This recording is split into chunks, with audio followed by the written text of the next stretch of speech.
Welcome once again, nerds, to the news. As the year rolls to an end, it seems that things can seem to be ramping up a little bit. This week in music, we have Marilyn Manson in court again. We also have a very probable timeline for the Nintendo Switch 2 directly from Nintendo. The Rippaverse just keeps showing that story trumps all when it comes to comic books. Kevin Smith's He-Man finds his way back to Netflix to mixed reviews. Studio Ghibli rolls on in unexpected ways. X-Men leads our rumor mill section, all of that and so much more.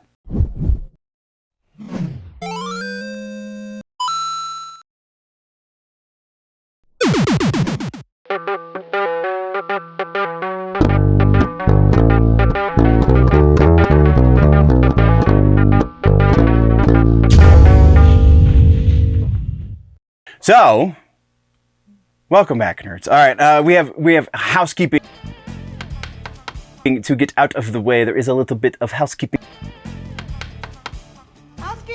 to talk about.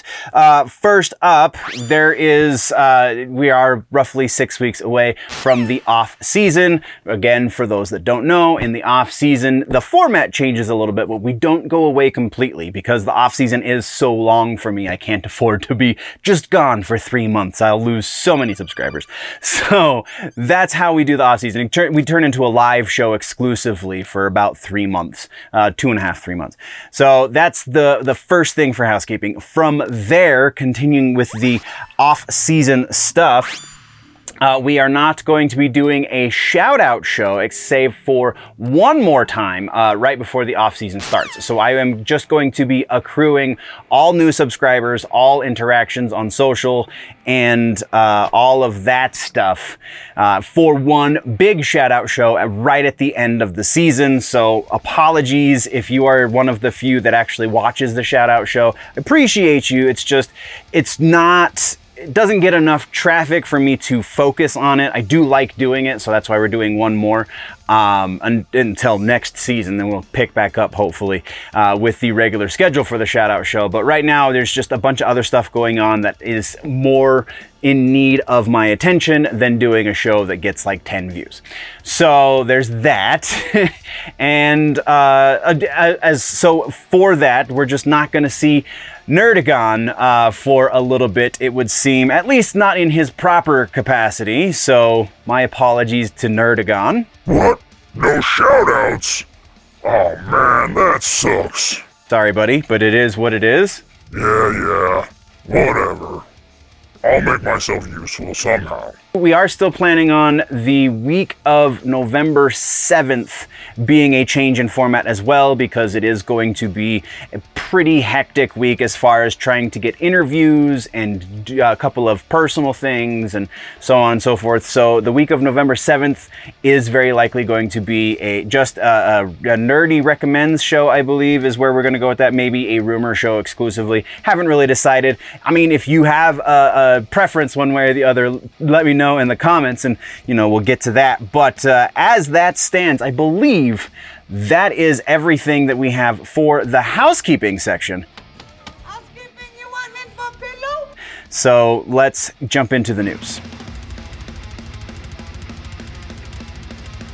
So, in music news this week, as teased at the beginning of the main episode, we have Marilyn Manson back in court. We have some new touring announcements, specifically one from a new band that I'm really digging on, Fuming Mouth, as well as Bandcamp changing ownership. So, a lot of stuff to talk about in the news, in the music section. So kicking things off, we do have a follow-up this week, and that follow-up is the big Manson story. Once again, Manson is finding himself in court for allegations and for charges pressed from years previously. This one is, there's a lot of details that have been left out of the press announcement, largely because this has been settled outside of court. It was before the trial was supposed to begin, by about a week. Trial was supposed to begin a week from, I think it was 2 days ago, so a week from this past Monday, and it didn't happen because Manson has settled out of court with his accuser. A large part of why the accuser accepted this out of court settlement is because she wanted to remain anonymous. She didn't want which comes with celebrity. When you interact with celebrities, if there's a negative interaction, for some reason, people always side with certain people, I should say, always side with the celebrity. And so the accuser of said negative information, or the bearer of bad news in a way, is the one that receives all of the horrible elements of the fandom from the said celebrity. And Manson's fans are some of the more toxic. Just kind of a blanket statement. I'm not saying everyone who's a fan of Manson. I am a fan of Manson, and I don't believe I am toxic, but there is a large swath of Manson fans that are dyed-in-the-wool, hardcore Manson fans that believe that everything the man says is gospel, and that's only slightly hyperbole. So this person knows this, and actually, even though she is anonymous as far as the court documents go, apparently she has already received death threats and doxing attempts and so on and so forth. So if she were to become not anonymous in the public eye, then that would just exponentially get worse and worse and worse. So I totally understand why this happened. It is an allegation of rape. And also, I think there was menacing involved with this one, because at one point he said he was going to kill her, and really ugly stuff. I believe that the official statement from Manson's lawyers is not that him settling this outside of court means that he's guilty. I'm pretty sure the official company line is there was enough evidence to make it look like he might have actually done it, and in the court of public opinion, people were going to turn on him anyway. So they just kind of took the easy way out and paid less than what the accuser was asking for in her lawsuit. So they see it as a win somehow. Legal and celebrity, and it is what it is. Just being able to divest the artist from the art, I think, is the key thing here. If you're a fan of his music, that doesn't mean you have to support his personal life. And that's kind of where we're going to drop that one. We will be keeping tabs, because Manson will find himself again in court, because there are a number of outstanding charges on him going forward in the months to come. So as they happen, we will be talking about them. That's what we have for follow-ups, though. So let's get into new music, shall we?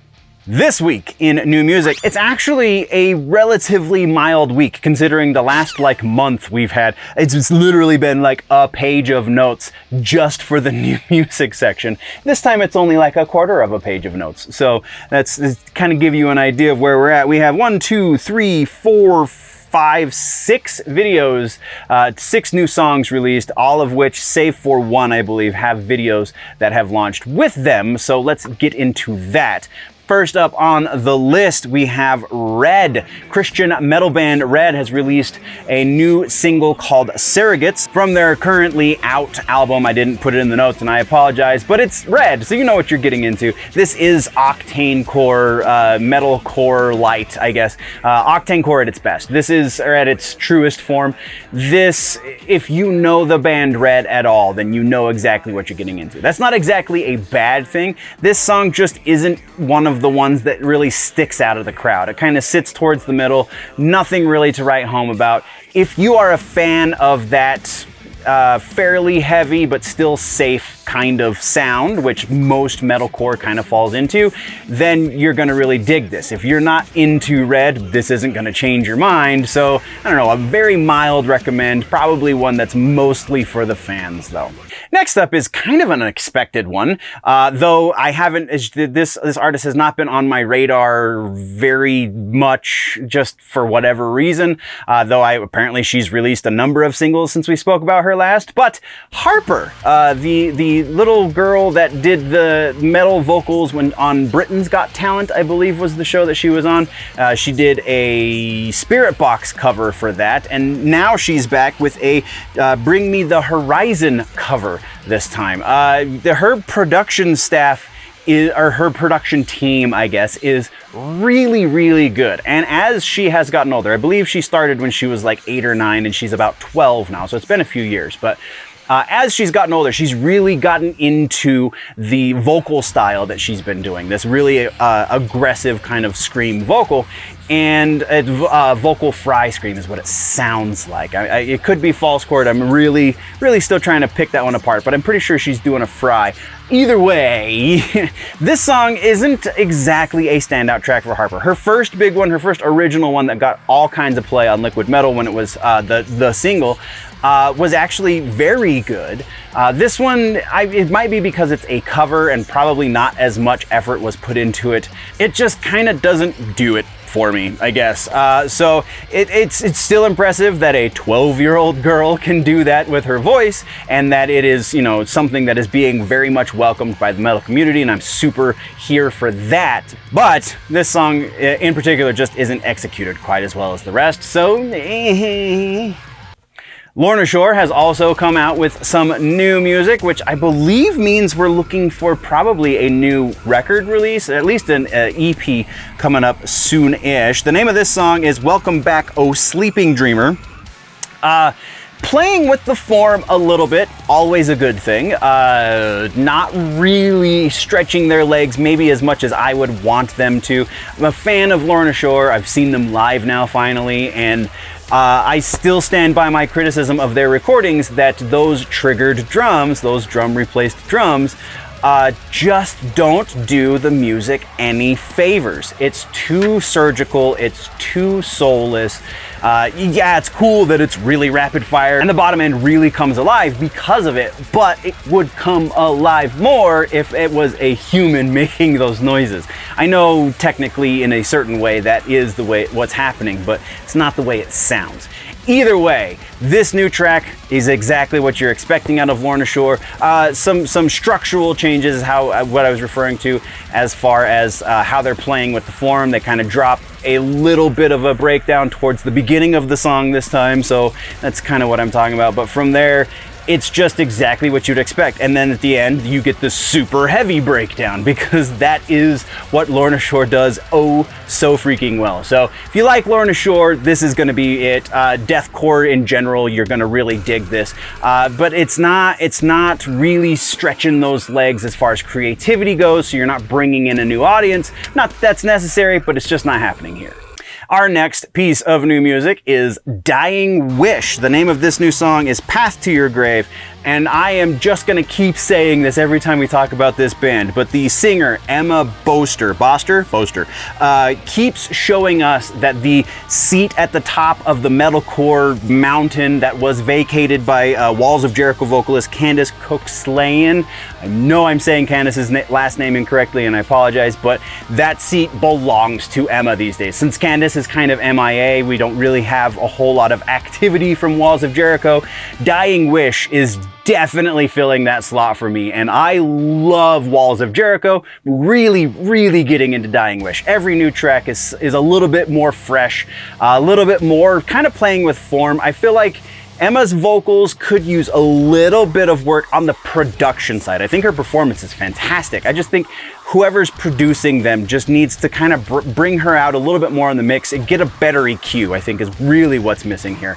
Because it's all highs. I know it's a female voice and there are more highs in a female voice, but not that many more highs. I feel like there's a little bit of bottom end missing that would really round out their sound a lot, and this song kind of exemplifies that the most. But I honestly think if you're going to start listening to Dying Wish, this is a pretty good track to go for. If you like heavy music, you've never listened to them, definitely go check out this new track from them, Path to Your Grave. And then let's get to the stuff that isn't super heavy, and starting things off, we have Sum 41. We talked about them last week, didn't do a proper reaction video to this, I don't really have time for extra videos these days, so that's why we're here. But the name of the new Sum 41 song is Landmines. Does pop punk a la Sum 41 work like it used to in 2023? This really isn't a departure of form for Sum 41. It's kind of a more mellow tune than what they were putting out back when they were, you know, still the thing, still the big, one of the big names in the pop punk. But it still feels very much like them, and it doesn't feel like they've really evolved the sound very much. It's a solidly written tune, it's a solidly produced song. I feel like Derek Whibley, the vocalist, lead guitar, whatever, I feel like he just is stuck in a place as far as his songwriting goes that isn't evolving with his artistry, I guess is a fair way to put it. So if you like Sum 41, you'll like this. If you don't like Sum 41, this isn't changing your mind. And then, completely outside of the rock and roll arena, we are going with a straight up pop tune. NSYNC has released their first single in, I believe, 16 years. Could be even longer than that. The name of the track is Better Place. It comes from the new Trolls movie soundtrack, apparently. If you watch Hot Ones, then you saw the guys from NSYNC did one of the more recent episodes in this season for Hot Ones as a promotion for this. And then they released a behind the scenes kind of teaser for it that really is hyping up the audience for Justin Timberlake featuring NSYNC song. I mean, as much as I really appreciate Justin, and I honestly paid money for his first 2 albums, so I'm not completely a metal elitist, but yeah, this is just Justin Timberlake featuring NSYNC is what it feels like. It's still solidly produced. It still works is the really big thing here. Definitely still works. Definitely, if you're a pop music listener, this is going to be one that you play on rotation. If you're not much for the pop, this is a pretty good example of modern pop. This is Justin Timberlake just does the thing well, and whoever he's bringing along for the ride is also going to be elevated because of that, and very much on display here. All right, so like I said, new music, pretty short. Let's talk now about tours, shall we? Tours and festivals. We have a pretty big festival announcement at the end of this section, but let's start first with the Ministry, or Ministry, whatever, Al Jorgensen. So Ministry has announced they're going on tour, and this is the most awesome thing I've seen with Ministry for a minute, because we have Gary Newman and Frontline Assembly as the supporting acts for Ministry, which honestly kind of feels more maybe like Gary Newman should be the headline and Ministry should be co-headline, but I don't know. I don't know how their record sales are looking these days, but Gary Newman just seems like a bigger, more prominent artist. Either way, that's pretty epic. That whole lineup there is pretty freaking awesome for the industrial-minded. And so this is... Oh, I just totally lost my place in the notes. The tour starts February 27th in San Francisco, runs through April 5th in Tucson, Arizona. There is a pre-sale. It has not begun yet. If you follow the link in the description, you should be able to get to the pre-sale with a pre-sale code, no less. So go check that out if you want to go see Ministry with Gary freaking Newman and Frontline Assembly. From there, we have another one that's pretty big. The Foo Fighters have announced that they're doing a bit of an arena tour throughout North America. This is going to be the Everything or Nothing at All Stadium Tour is the official name. Support comes from, and not all the dates are going to be all of these bands, but all of these bands are somewhere on the tour. We have the Pretenders, the Hives, Mammoth, WVH, Amyland, the Sniffers, Alex G, and L7 are all supporting acts on this tour. It's a rather short tour because it is stadiums, so they're doing a couple of these locations are doing a couple of dates, but we have starting July 17th in New York City, runs through August 18th in Seattle, Washington. It sounds like it's a month long. It's really not. There's, I believe, 7 or 8 dates in total on this. So if you want tickets, then you're gonna have to go get them through FooFighters.com, because there wasn't any ticket links, like no general ticket link. You're gonna have to go individually for your city. So go check out FooFighters.com to do that. Oh, and they haven't been out on sale. That was the other part of the notes. The pre-sales are not up yet for this, so you're gonna have to keep tabs on your own. I apologize. From there, let's move on. We have another pretty awesome tour. This is a little bit of a smaller scale tour and a little more heavy. We have Fuming Mouth is going out on tour. This is a newer band. They are not headlining. They are in support of Devil Master, who I haven't heard of, which seems odd. But it's Fuming Mouth and Final Gasp supporting Devil Master. The tour starts October 31st in Brooklyn, New York, runs through December 3rd in Philadelphia, Pennsylvania. There is a ticket link down in the description. If you want to check this tour out, I would highly suggest it. Fuming Mouth is one of the bigger bands coming up on the hardcore, like metalcore, hardcore kind of stuff. A little thrashier than, say, Red, whom we were talking about earlier. Then, yeah, the Fuming Mouth is really solid hardcore music. Again, don't know who Final Gasp or Devil Master are, but the show is going to be relatively cheap, so probably be worth your time. From there, we have Dying Wish. We talked about them in the new music. They also have announced a new tour. Dying Wish is going out on tour. They are headlining. Support comes from Boundaries, Omerta, which Dying Wish and Omerta on the same bill, that in and of itself is enough. And I actually looked up tickets. They're roughly $30 per venue, so absolutely worth your time. The other bands are Foreign Hands, Gates to Hell, Roman Candle, and Exide. So it is a big bill. Get there early, support all of the acts for sure. It begins October 20th in Santa Cruz, California, ends December 2nd in Anaheim, California. They are not only staying on the West Coast, they are going across the country and back. So there is a date near you. Go check it out. Tickets, again, can be found if you follow the link in the description. And then our final piece in tours and festivals, like I said, big festival announcement, Bloodstock 2024. I believe this is in Sweden, so kinda if you don't live there and you don't have plans to go there, you might not be getting tickets. But Bloodstock this year is happening August 8th through 11th, next year rather, in 2024. August 8th through 11th, and they have announced that Opeth will be headlining the final night, which is kind of the biggest slot of honor. This is I think the third or fourth time Opeth has done this. This time though is unique, at least as far as Opeth is concerned, because they are allowing the fans to pick the set list. So if you are an Opeth fan, then you should jump on this. I could not find exactly how you are to submit what songs you wanted to hear. You're probably going to be on the website, though it didn't look like anything was active when I last checked leading up to today's episode. You do have a little bit of time, just about a year, before this is a thing. So it probably take them some time to get that up. I would imagine it would be somewhere through their website though. So check out the Opeth official website if you want to do that. Other bands that have been confirmed already for this show are Hatebreed, Enslaved, Nervosa, Crypta, Beast in Black, and Forbidden. Many, many more are going to be announced. So we will be keeping tabs on Bloodstock. It's one of the bigger ones that happens every year. Again, I can't remember if it's Sweden or Germany, but it's one of the two. So if you're not already going, maybe now is a good time to actually make those plans. But yeah, that's what we have for tours and festivals. Let's talk about some regular ass news for a moment. First in the regular ass news section is Porno for Pyros. So band that maybe some younger listeners might not know. If you know Jane's Addiction, then you kind of know Porno for Pyros, because Perry Farrell is the lead singer for both of these bands. Porno for Pyros was a side project Perry Farrell started between Jane's Addiction.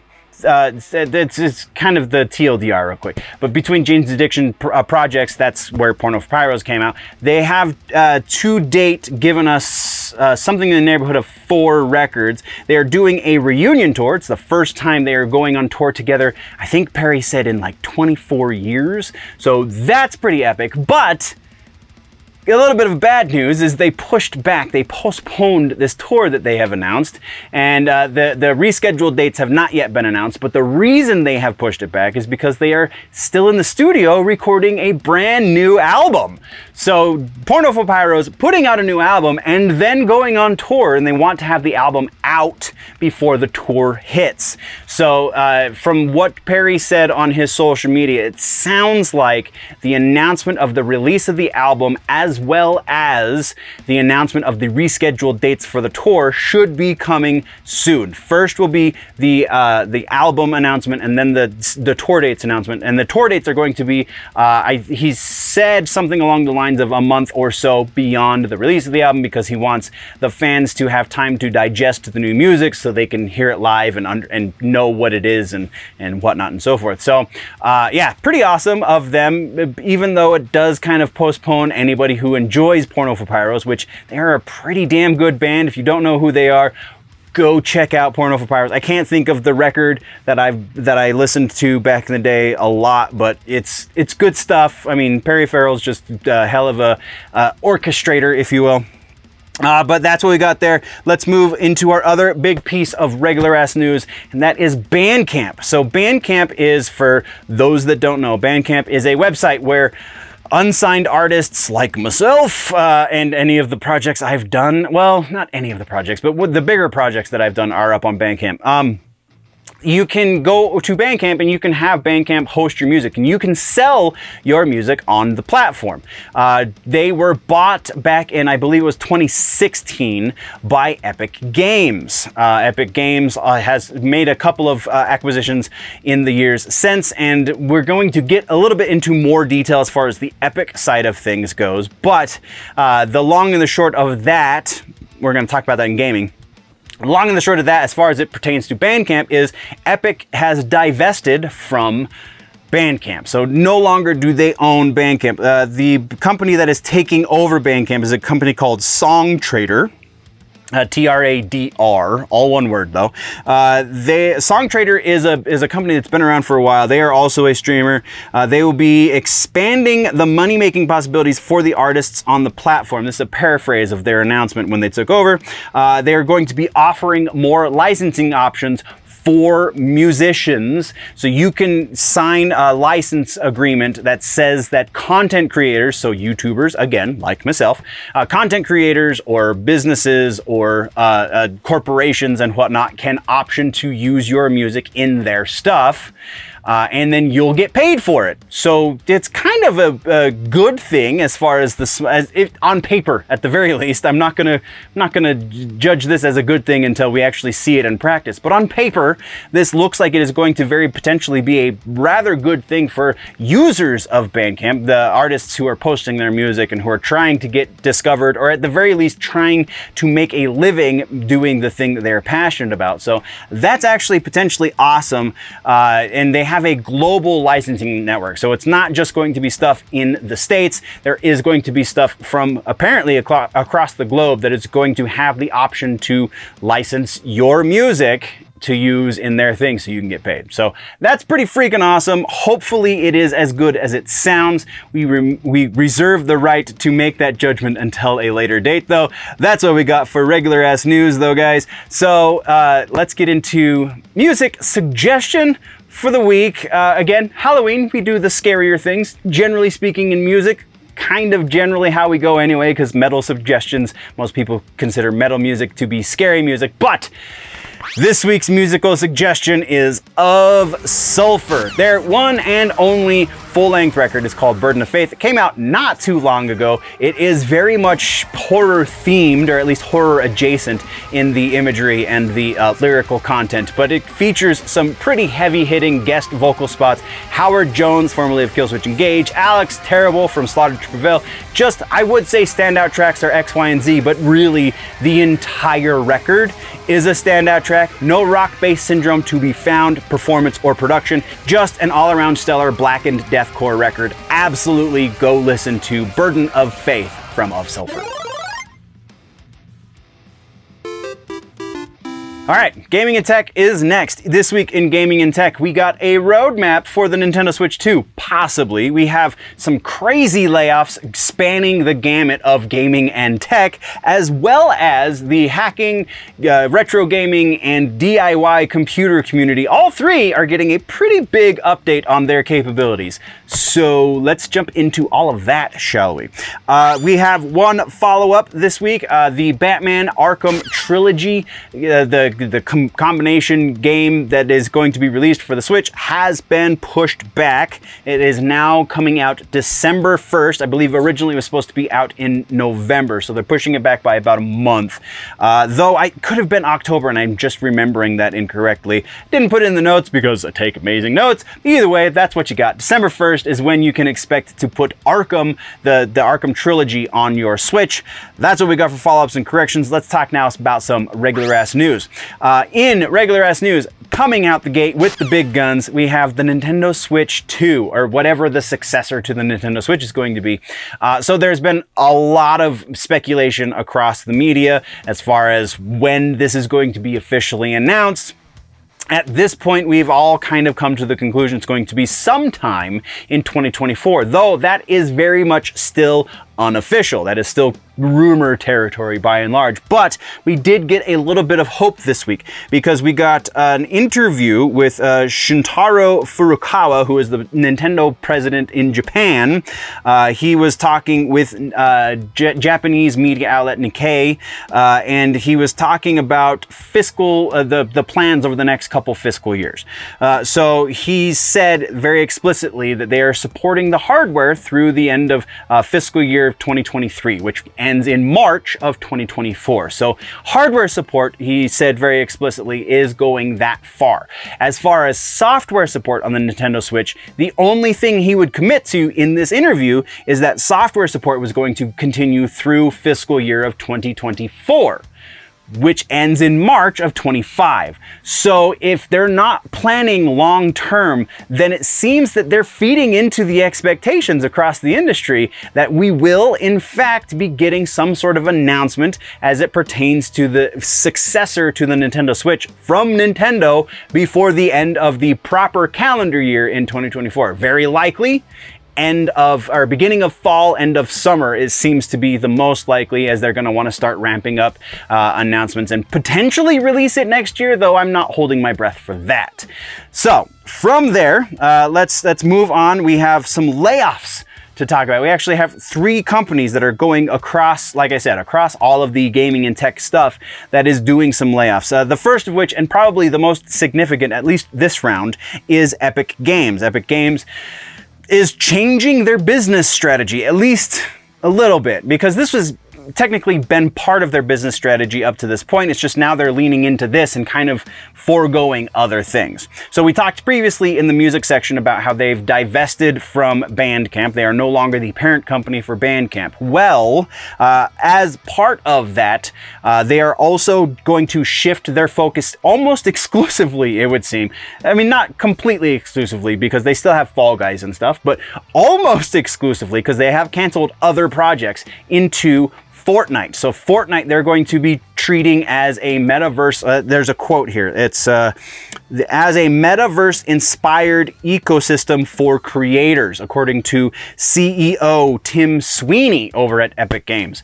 So they want Fortnite to be something along the lines of metaverse, which Meta is giving us, aka Facebook, their version of that with their glasses and yeah, so this is just crazy. So because of that, because they're shifting their focus that way, and because Fortnite has not been making them as much money as it should, meaning they're spending more money on Fortnite and other projects than they are bringing in from all projects together, they're laying off 16% approximately of their workforce, which equates to roughly 830 jobs are being lost at Epic Games because they're switching their focus. I just can't get over how weird that is, that they want to switch their focus over to Fortnite. Like, I mean, this could be a sign of the times. This could be, you know, these battle royale games, these free-to-play, the freemium type games are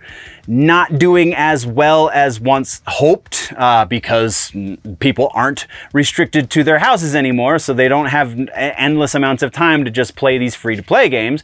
So they want a little bit more substance with their gaming when they are sitting down to play. I just don't. This just seems like potentially a bad move. We will be keeping tabs on it, though, going from here on, because wow. I'm gonna do this. Let's do this. I'm gonna pass this off to you guys. Who in the audience views Fortnite as a tool for creating content? Yes, I know that a lot of people do like Let's Play videos. A lot of people do stream Fortnite. That is big for streamers. But like, as far as like traditional content, like machinima, we'll put it that way. Does anybody make machinima inside of the world of Fortnite? So to me, that's more what content creation inside of an ecosystem looks like. Is you're telling an original story using the ecosystem as the tool through which you're telling it, right? So the Red versus Blue is original content created in the Halo engine. Is there any sort of like equal to that in the Fortnite ecosystem? I'm unaware. It very well could just be because I'm old, but I don't know. I'm going to hand that off to you guys. Is that an option? Is that something people are doing? Is that something people see as potential going forward? I just don't know. So let's talk about that in the comment section. From there, let's move right along. Again, more layoffs. We have Twitch laying off some employees this year. More layoffs, this time mostly affecting the customer experience department. If you remember a few months back, Amazon had rather sizable layoffs. This is just continuing the trend. Again, mostly from customer experience over on Twitch, which seems to be counterintuitive because isn't that like the big complaint that most creators on that platform have, is the customer experience is just subpar? I believe the official media announcement had something to do with this being because they restructured the way they function as a company and some jobs became redundant, so they just laid off the redundancies. Hopefully it pays off for them, but this, I think, is just the beginning of the end, if you will, for Twitch. They've kind of been struggling for some time, and now they're restructuring and laying people off. Seems to be like maybe Twitch is not that long for this world. And then one other round of layoffs. This time we're talking about Naughty Dog. Layoffs is a little bit of a strong term. So really what this is they're not renewing temporary contracts with approximately, 26 different employees.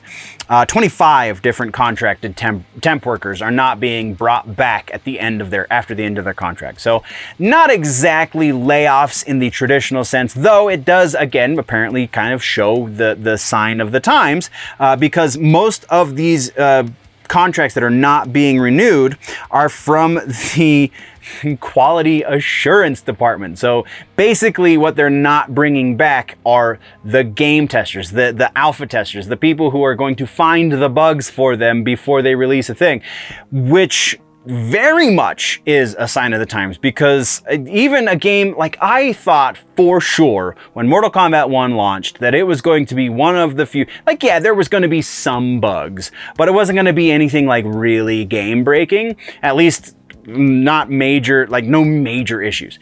I was definitely wrong, especially considering the Switch situation, which still, from most recent accounts, plays all right. They're just missing some content by and large, and then obviously the graphical issues, which we talked about in a previous video. But I always figured, because their development cycle over at NetherRealm was so long and perceivably so thorough, that the game when it launched would be fairly solid, and then they would just add on top of what was already there. Most other AAA titles launch in what is by and large considered a beta state, and then they become a full and proper game the year following. There's the updates, and you get free DLC and bug fixes and so on and so forth over the course of the year. And then after a year or so, once it's launched, that's when it is a full and complete game, and then they can start to add features to what they had intended to release initially. See Halo Infinite as a prime example of that. That game launched with 4 different multiplayer modes. 4. Wow. It's we're looking at, I think, 18 on average, 16 to 18 on average multiplayer modes now currently in that game. So that's kind of where the state of the gaming industry is. So when you don't do a lot of QA, then you don't need that much of a QA department. So that's probably, and this is totally conjecture, but that's probably why they're not bringing back more QA workers, is because we can just let the audience be the quality assurance. And that's totally a great idea, and I'm absolutely behind it 100%. No, I'm totally being facetious. Yeah, we'll see how that plays out. This also, continuing on with the story, this also has factored into The Last of Us. The multiplayer game that they said that they were going to be launching soon is now indefinitely on hold. It has been put on ice, to quote a term. So we may very well not see a multiplayer Last of Us game ever. Because of this new direction. That seems slightly unlikely, again, because this is mostly QA. So like the actual development team is still there, but they did make the announcement that it is on ice effectively currently. So yeah, let's get to our last piece of regular ass news, because I just keep going on and on. Raspberry Pi 5, that's the big one. Raspberry Pi 5, it has been announced. I believe if you, I'm a little late to this announcement, and I apologize because tech is just harder to keep track of for whatever reason by myself. But either way, Raspberry Pi officially was announced about a week and a half, 2 weeks ago. So you could get pre-orders in. Your pre-order would get you $60 is the 4 gigabyte version of the Raspberry Pi, and $80 is the 8 gigabyte version of the Raspberry Pi. So why is this significant? So Raspberry Pis, for those that don't know, are very small computers, effectively about the size of like a business card or a credit card or something along those lines. That's roughly the form factor of a Raspberry Pi. That is the entire computer.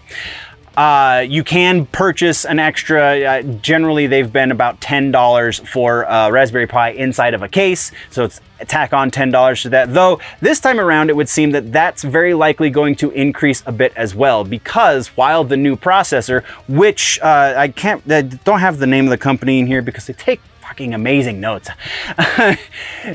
So the company that develops the Raspberry Pi, I'm sorry, somebody hang me out to dry in the comments, please. But they developed in-house the silicon for their processor this time, which makes it a little bit cheaper for them. And also, because it's a new processor, you got less power draw to do individual tasks, but a higher peak performance. So that's why this time the case is going to be probably a little bit more expensive, because that processor gets a bit more hot, which means it's going to require, for the first time in the history of Raspberry Pi, a cooling system. You will need to have cooling for the processor this time around. Also significant upgrades this time. There's, I think they doubled the I/O, the input-output options. So USB, you have 4 instead of 2. And you have 2 HDMI 4K 60 outs, which is pretty freaking significant, especially if you are in the retro gaming community, because yes, like you can have your game on one side and be monitoring your stats on the other, or you could run your, if you have OBS and you're running Linux, you can run your OBS screen on the other. Just the possibilities are incredibly, incredibly vast at this point with the Raspberry Pi. So yeah, like I said, pre-orders have gone out. Get them while you can, because as of Raspberry Pi 4, this is becoming a bit of a hot commodity. Those pre-orders sold out really, really quick last time around, and then shortly thereafter they were selling for hundreds of dollars more, like $450 more if I remember one of the ones I saw listed on secondary markets and on Amazon and on eBay and so on and so forth. So if you are interested, if you have DIY computing stuff that you want to learn, or you're trying to teach or something along those lines, you have a vintage gaming collection that you're trying to keep back up, or you're trying to get into vintage gaming, or just, you know, hacking stuff, which we wouldn't ever support in public. But all of that stuff, if you are into any of that kind of thing, or anything that needs this kind of form factor for a computer, get in on the pre-orders, assuming they're still active, because it's gonna be hard to find afterwards. I think I'm done rambling for gaming and tech, so let's get into gaming and tech suggestion this week. Still Mortal Kombat 1. Actually, it goes along with our Halloween theme for suggestions for the month of October, because Mortal Kombat is kind of Halloween-y. There's a lot of costumes involved. They actually do some Halloween. They did Day of the Dead, Dia de los Muertos skin for Sub-Zero when it launched. I think there's one for Scorpion currently, or soon, or something along those lines. But yeah, Mortal Kombat 1. The balance has happened. The little bit that they needed post-launch, because there were some pretty big issues there, but they have, for the most part, fixed them, unless you're a Switch player, in which case, maybe take it slow. But either way, Mortal Kombat 1 is where I'm sticking this month for gaming. I'm basically exclusively there. I haven't even touched Halo for about 2 weeks. So that's your suggestion for gaming this week. Comic books and books is going to be quick this time around. We just have one piece and it's about the Rippaverse, so let's go. So no follow-ups, no trailers, no corrections, none of that stuff. We're just going to cut out all the fat and go right into regular-ass news. Regular-ass news, we got the Rippaverse. So Eric July and his, I don't know, are you supposed to say ISOM or ISOM? I honestly don't know, but they just keep scoring W's as far as the staffing goes over at the Rippaverse. So previously, it has been announced that former DC and Marvel collaborators Chuck Dixon, Gabe El-Taib, and Joe Bennett all switched from where they were to now working with Eric July in the Rippaverse. Joining their ranks is Mike Baron, who famously wrote, I actually interviewed Baron a couple of times. I think it was once for this channel, once for a different channel. Famously wrote, I think he did Punisher for sure, and then he did like a Terminator thing back in, I think it was RoboCop actually, back in the day. So pretty noteworthy writer, has been a little bit under fire and scrutiny recently because his conservatism shows pretty hard. But still, solid writer. He does really good stuff. In spite of whatever you feel about the politics involved with his writing, the actual writing itself is solid if you read his stuff. So pretty awesome. He's been brought in to do a book called Gooding. Goodyin, I don't know. Goodyng. It's a character inside of the Rippaverse who is a frequent collaborator with Isom. I'm just gonna assume that's how you say the main superhero's name inside the Rippaverse. But yeah, Mike Baron's been tasked with filling out the backstory for Gooding. So that's pretty significant, man. Yeah, I'm definitely here for it. This is story over politics. He just wants a good story to happen, and he knows the people that are itching to write that good story. And Baron has a pretty good track record as far as quality stories go. So pretty excited about this. We'll see what happens there, but that's what we got. No launch time frame just yet, though it has been greenlit. He is into the actual script. So if you follow the link, you can see kind of how Mike Baron's workflow is and understand that that's a pretty significant step in his workflow. That's all we got though for comic books and books. So let's talk about suggestion for comics. This week, again, Halloween, we're themed. It's October. We're talking Witches from Scott Snyder. It's the art by Jock. This book is honestly just a hell of a book anyway. But as far as like staying in theme, it's a horror comic book. Staying in theme with Halloween, this is going to be a solid read. I believe it's Image Comics. Yes, Image Comics is who put it out. It came out in October, started October of 2014. It is 6 issues long, and honestly, some of the best horror. It is a little graphic, so kind of heads up, but some of the best horror comics you're ever going to read. Witches, read all 6 issues. It's totally awesome.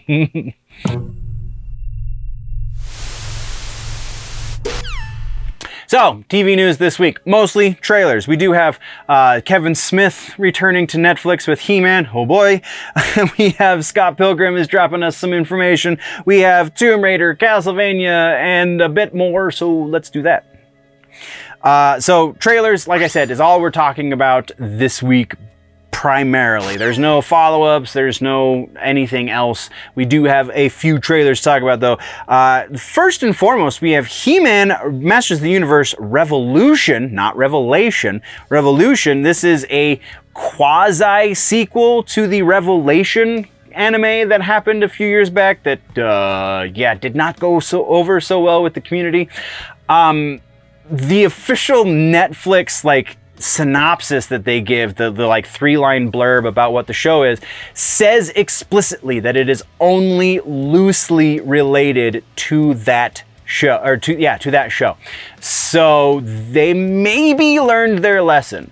Though I was actually unable to officially confirm that Kevin Smith is in fact the showrunner once again, or the writer even for this show.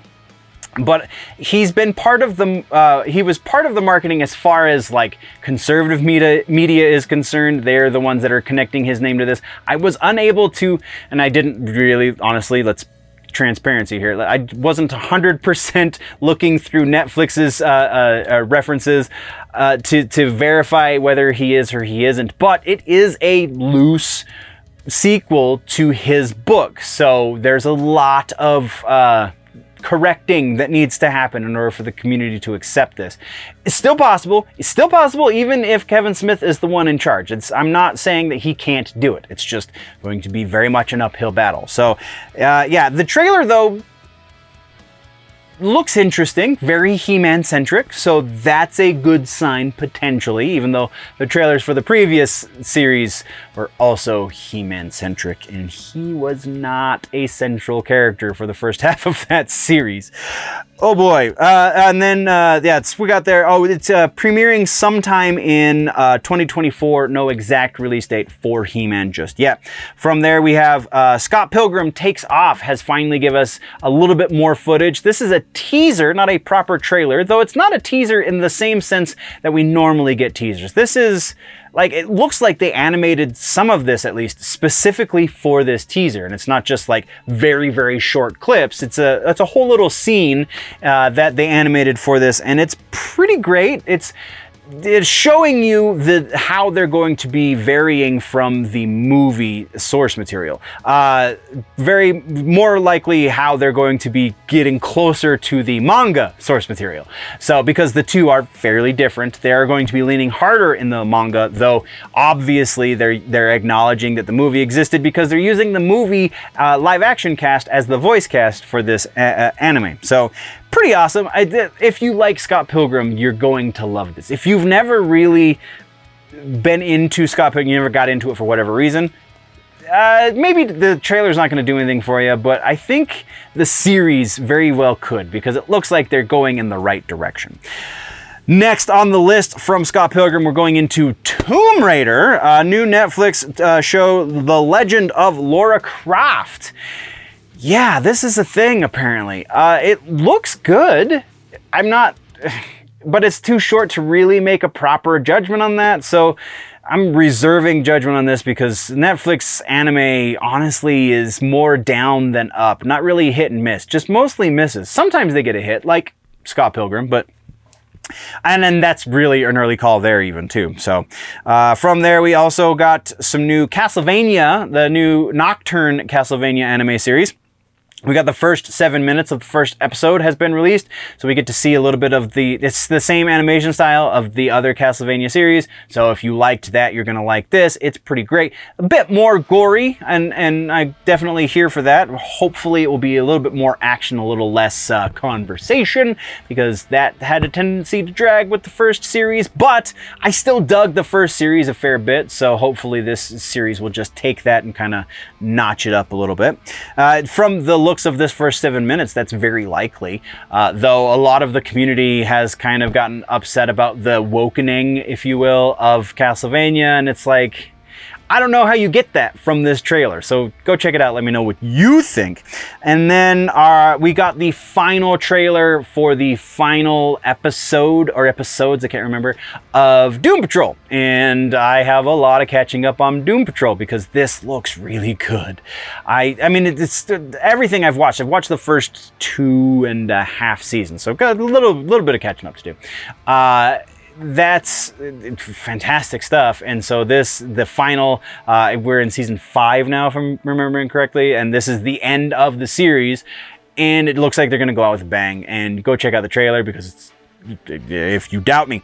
That's all we got for trailers. Suggestions then this week for TV and streaming is Chilling Adventures of Sabrina. We're sticking with the Halloween theme for the month, and this is some of the better Halloween television programming.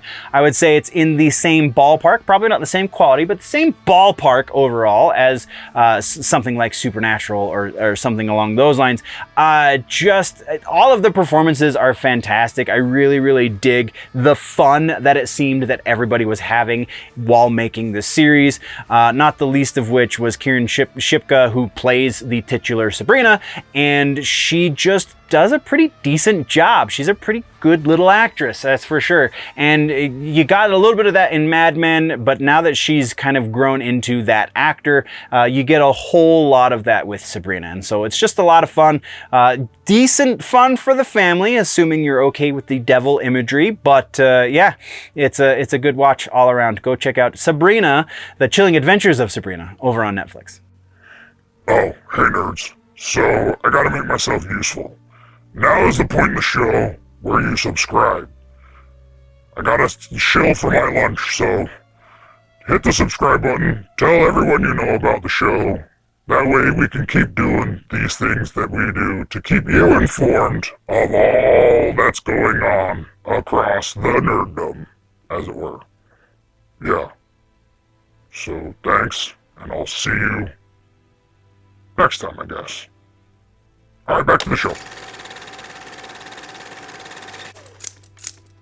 This week, movies. We finally got that Dr. Jekyll trailer that we've been waiting for some time, so we're going to talk about that. We also, keeping up with things, Toxic Avenger trailer dropped as well, proper, and Studio Ghibli is giving us something that we really weren't expecting. So let's get into all of that. Starting things off, we have no follow-ups or corrections, but we do have some trailers. First up, let's talk about the Dr. Jekyll trailer because it dropped, I believe, like this morning or something as I'm filming this. So I had to like handwrite it into the notes because everything was already printed and ready to go. And Eddie Izzard as Dr. Jekyll, this looks like it might be a little bit of a missed opportunity because Eddie Izzard is trans, and so showcasing the nature of a trans person, I think, is a great way to tell the story of Dr. Jekyll and Mr. Hyde. It is not going to be a Mr. Hyde this time around. We assumed that the Dr. Jekyll was going to be Eddie's girl side, as they put it. I think Eddie prefers the they-them pronouns, because Eddie has said previously that there are girl days and there are boy days, and that's how they identify. Some days they feel like a girl and some days they feel like a boy. And so that's how they dress and approach the world and wish to be interpreted by the world. So because of that, like, that seems like a perfect person to cast as Dr. Jekyll, who is, from the promotional stuff that we talked about previously, the female, and then presumably Hyde was going to be Mr. Hyde, but we learn in this trailer that it is Rachel Hyde. So both sides of the personality are female for the movie, and that just really screams of a very missed opportunity considering who Eddie Izzard is. So I don't know, watch the trailer, let me know what you think down in the comments, and we will move on from there. Next up on the trailers list is the next movie from Henry Cavill, Argylle. Apparently this is based on an actual book. I'm unaware of the book, and I apologize to those of you who are fans. But the trailer is actually pretty dang cool. It's a little glossy as far as production. It's a little over the top at times, but done very, very well in that it's edited explicitly to the beat of the music. And I'm talking about like Baby Driver levels of editing to the music. It's pretty freaking intense as far as like the technical side of things go. It looks like it's going to be a whole hell of a lot of fun though. Go check it out. This trailer is definitely doing the thing it needs to, and it's getting the hype building for this movie. Release date is, where to go? February of 2024 is when it will get released. Then let's talk about the next Disney movie. The next animated Disney movie is going to be called Wish.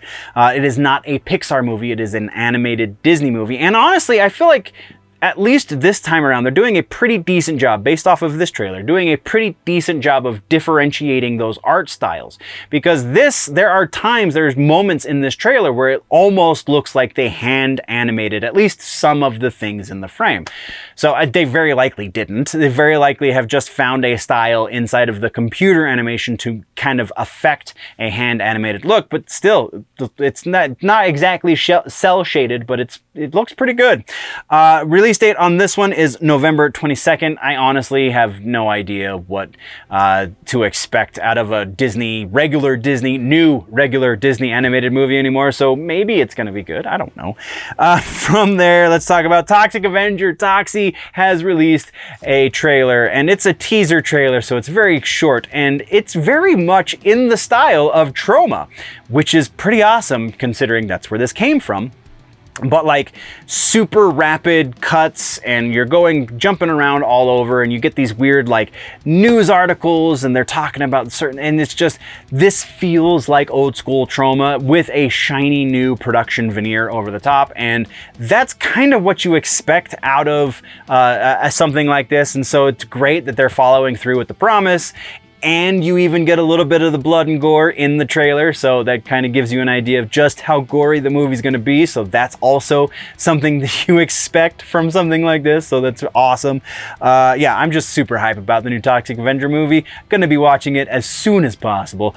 No official release date as far as like broad release has been made yet. It is still doing, as far as I know, still doing the circuit around for film festivals.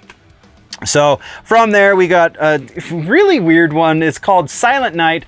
It's an action, Christmas action movie in the vein of Die Hard, kind of, only leaning a little bit harder into the Christmas elements so as to make no debate whether or not it is a Christmas movie. I mean, obviously the name of the movie is Silent Night. Stars Joel Kinnaman and Scott Mescudi. Big thing here though is directed by John Woo. So big action director doing a Christmas movie. You're going to see a lot of slow-mo. You're going to see a lot of explosions. You're probably going to see pigeons flying off screen in slow-mo at some point, or some sort of bird. He likes to do a lot of birds. I think the joke is it's always pigeons, but I don't think it actually is always pigeons. I could be wrong. I could just be misremembering it, but it looks like it's going to be fun. Good is still very much debatable, but it looks like it's going to be fun. It is a Lionsgate movie. It's looks like John Wick for Christmas is effectively what it's going to be. Speaking of Lionsgate, our next movie, Rumble Through the Dark, is also a new Lionsgate action movie releasing this November 3rd. There is a proper release date for this one. Aaron Eckhart is going to be the lead for this one. It actually has a bit of an ensemble, if you will, for the cast. Nothing crazy noteworthy outside of Eckhart, but still some big names in there that you're going to recognize, so that's pretty significant. I just am a huge fan of Aaron Eckhart, so I think it's great that he's doing something that I want to see again. And yeah, Rumble Through the Dark, this trailer's doing a bit for me, and hopefully it's doing a bit for you. Go check it out. That's what we got for trailers. Let's talk about some regular ass news. Starting off the news portion, we are talking about Studio Ghibli. So it was presumed that the next movie that is being released from Studio Ghibli, The Boy and the Heron, is going to be the final Hayao Miyazaki film. Hayao Miyazaki is the man who started Studio Ghibli. He is effectively the Walt Disney for Studio Ghibli. That is apparently very much not the case. Now that the production is done with The Boy and the Heron, which should be rolling out November 22nd in Japan, and then worldwide, I believe. Oh, no, I'm sorry. Limited release, November 22nd in the States, and then nationwide, December 8th. So if you're looking to catch some Studio Ghibli on the big screen, that's when you can do it. But now that production is done there, he has already started the pre-production process for his next movie. So the man, I didn't put down his age, but he's in his 80s. He's got to be. He's getting up there, man, and he just can't stop working. So I'm definitely here for it. I'm a big Studio Ghibli fan. We have all of their movies. So yeah, let's do this. From there, was there something that I skipped? Nope, I believe that it was everything there. So from there, let's talk about Michael Caine real quick. Speaking of movies that are on their way to theaters and such, Michael Caine is making a movie, or has made a movie rather, called The Great Escaper, that is based on the life of Charles Darwin, where he plays Charles Darwin, which is actually pretty freaking awesome. Michael Caine is in his 90s. He is 90 years old and has said that this is in fact going to be his final movie. The movie previous, he was thinking maybe he was going to retire soon. Now that he's done another movie since, yeah, he's done. So pretty significant. I can't blame the guy. He's got a pretty extensive, incredible body of work. So you want to retire at 90, but retire at 90. That's you've earned it by a long shot. So yeah, super excited for Michael Caine to have a happy and long retirement from the movie business. Let's move next into our other piece, Prey 2. This probably could have gone in as a follow-up, but I don't think we've actually talked about it up until this point. So the sequel to the Predator prequel that actually got some pretty good reviews. I still haven't seen it. We'll talk about that sometime, I'm sure, in the That Just Happened show. But yeah, Prey 2, the Predator prequel is happening. No exact information yet as far as anything, though it does seem that this time it is not going to just be streaming. Very probably we'll see a day and date simultaneous release in theaters and on Hulu, whereas the first one only went straight to Hulu. The only other thing that we know for certain about this movie is that it is going to be, once again, Dan Trachtenberg behind the camera doing the director thing. Prey, the first one, was Trachtenberg's second feature-length film, so that's pretty significant. It's actually pretty cool that he's coming back to do the sequel. So yeah, I'm intrigued. I don't know if you are, but I totally am. So that's what we got for regular ass news this episode. Let's now talk about the movie suggestion for the week. Now that it is on Paramount, I can officially recommend that people see this because it is fairly easy to catch, and that is Winnie the Pooh, Blood and Honey. Again, not a great horror movie, but a lot of fun to watch. So do not go into this expecting it to be fantastic horror. This is B horror kind of at its best, because it's very obviously made with zero money. It's very obvious that everyone was actually having a good time on set, and it's very obvious that they really just were trying to capitalize on something as quickly as possible. That something very obviously being that Winnie the Pooh is now public domain. So don't go into this thinking it's great, just go into this thinking it's fun, and that's exactly what it is. Winnie the Pooh, Blood and Honey is your suggestion for the week. Go have a good time. Okay, so that only leaves the rumor mill. Rumor mill, we've got, now that the strike is over, we've got a little bit of stuff to talk about. We have X-Men leading the pack. We also have some Fantastic Four stuff coming out that might be hard to track, as well as a big James Bond rumor. So let's get into all of that. First up, like I said, X-Men, the writers' strike has ended, and so now the big rumor is that Disney has greenlit pre-production for the X-Men. But the rumor does go on to say that we do not yet have a script, so they are actively looking for writers for this script. Though, somehow, the rumor continues from there, saying that two things, and this is from multiple sources, which is why there's some conflicting information, but two other things are true. One is that it is going to tie directly into Deadpool 3, and 2 is that we are not going to have Wolverine as part of the X-Men team for this initial X-Men movie. So that is the rumor at its base, which let's get into that a little bit. Not having Wolverine be part of the X-Men to start kind of makes sense, because the X-Men did not include Wolverine when they were first inceptualized. Wolverine joined, I believe, in the 80s. Correct me if I'm wrong, but I'm pretty sure that's when it happened. Wolverine joined in the 80s after they had already kind of been a thing since the 70s. And then he became one of the more popular ones, which is why the community is just a little bit up in arms about the fact that he's not going to be there. But also tied directly into Deadpool, even though the script isn't done yet, seems like a little bit of a stretch. I think that's one of the things that's really killing the credibility here, is that it's saying that it's going to tie into Deadpool 3. It's also not supposed to be coming out until after Secret Wars. So how do all of these things line up? They really don't. I think that yes, the core of this rumor being that it is going to be that it has been greenlit and they are in early stages of pre-production. I think that is the most true of this. All of this other stuff that has been tacked on by other sources seems like grasping at straws, to be sure. So the overall rumor as a whole, including all of the ugly bits, we're going to say about 60% likely that any of this other stuff is going to happen.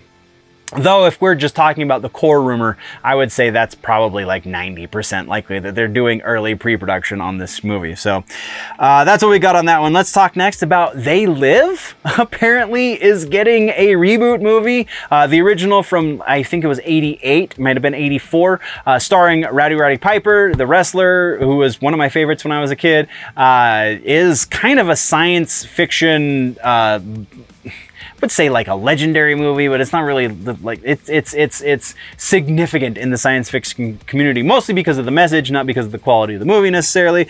But yeah, so They Live is getting reboot. This time it's going to be starring Andy Serkis, according to the rumor, and also the subtitle. It's not just going to be They Live like the first one. It's going to be They Live: The Conspiracy Unveiled. I don't have really many reasons to not think that this is a thing, especially considering the source. We're going to put this one right about 70% likely that They Live is going to get a reboot movie, or like a sequel seems slightly more likely. Either way, I'm saying 70%.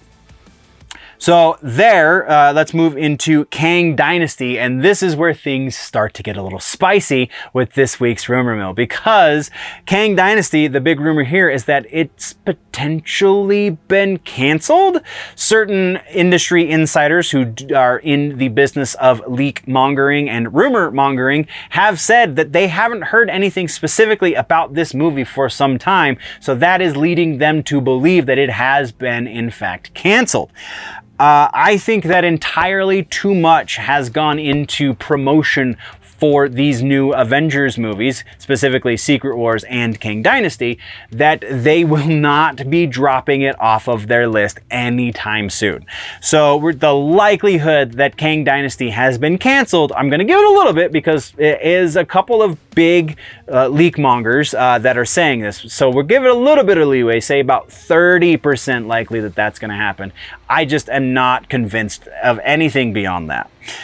Next up, we have Superman Legacy. Technically, we've got two different rumors. We're going to break this down into two separate things. So let's go over the rumors first. First up, first half of the rumor is that Brainiac is said to be the major villain for the Superman Legacy movie coming from James Gunn and his new DCU. And then the second half of this rumor has actor Skyler Gisondo playing Jimmy Olsen. Skyler Gisondo, I'm pretty sure I'm saying his name correctly. For those that maybe might possibly know the name but don't know why, he is the eldest son of the grandchildren in the Righteous Gemstones. He is the son of Danny McBride's character, the eldest son of Danny McBride's character that wanted to be a stuntman in Hollywood. That is Skyler Gisondo. So he is apparently going to be playing Jimmy Olsen. So let's break these two down separately. Like I said, first, the Brainiac villain seems super likely. I can't imagine that Gunn is going to do anything super out of left field, but also only going with Lex Luthor as the villain has been done to death in live action Superman. So he's going to steer away from that, but Brainiac is well enough known amongst the normies and such that seems super bloody likely. So 70% likely that Brainiac is going to be the primary villain for the Superman Legacy movie. And then the second rumor being being Skyler Gisondo. There's one way or the other. We literally just got back into the area where we can even speculate on stuff like this. So having them make this casting that quickly seems rather unlikely, though still possible. So we're going to ride the fence. We're going to go right down the middle, about 50% likely that we will be seeing Mr. Skyler playing Jimmy Olsen in the Superman Legacy movie. That's what we got there. Let's move next to back over to Marvel. We're talking about Fantastic Four this time.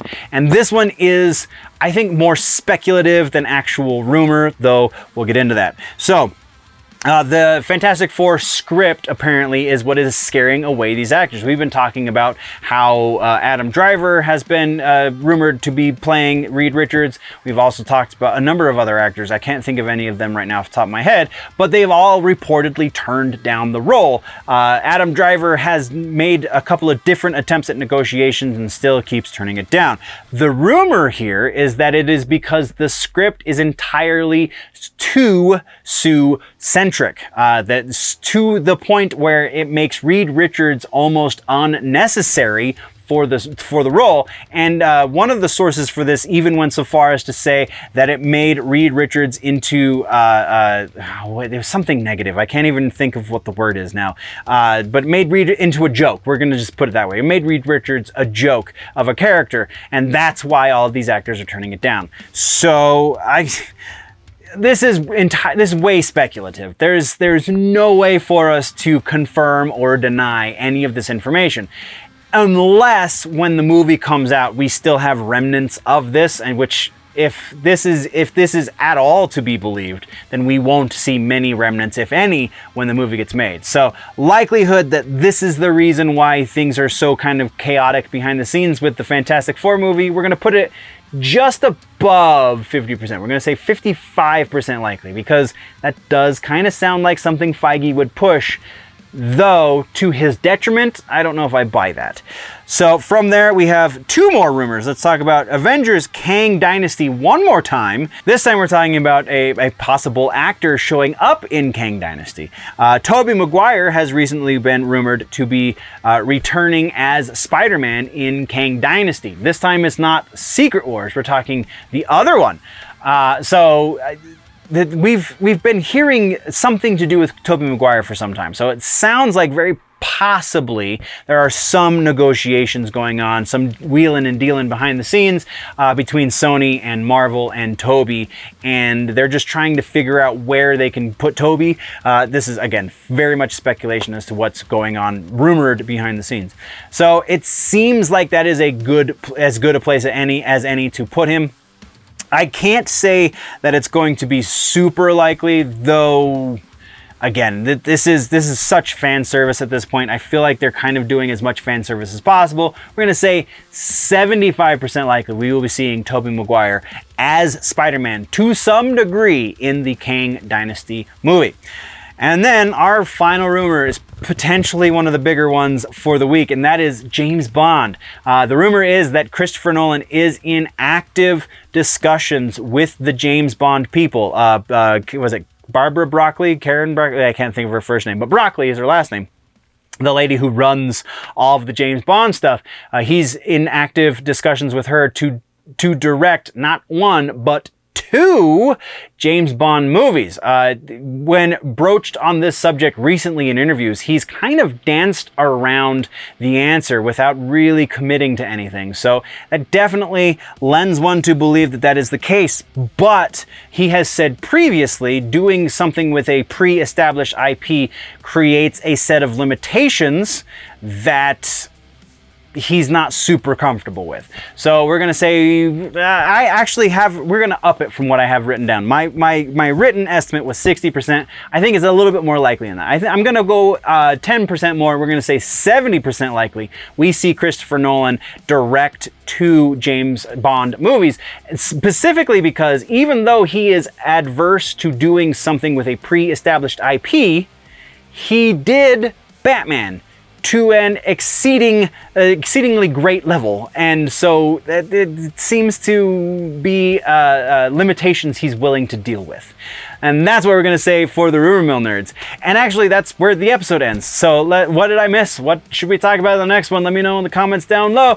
If, though, you want to go deeper in the conversation, or you just don't know what the hell I've been talking about, referencing all these other things we've covered in the past, and it means you're falling behind on your nerd news, and you need to catch up. And to do that, you got to click the boxes that are appearing there to the side of my face, assuming you are watching on the YouTubes. If you're listening on the audio platforms, I appreciate you. Or if you're over on Rumble, appreciate you as well. But YouTube is the place that you can click those buttons. So that's what we got to do. Anyway, appreciate your faces, nerds. We'll see you in the next one. Before we go, always remember that if it's generally nerdy, it's probably here.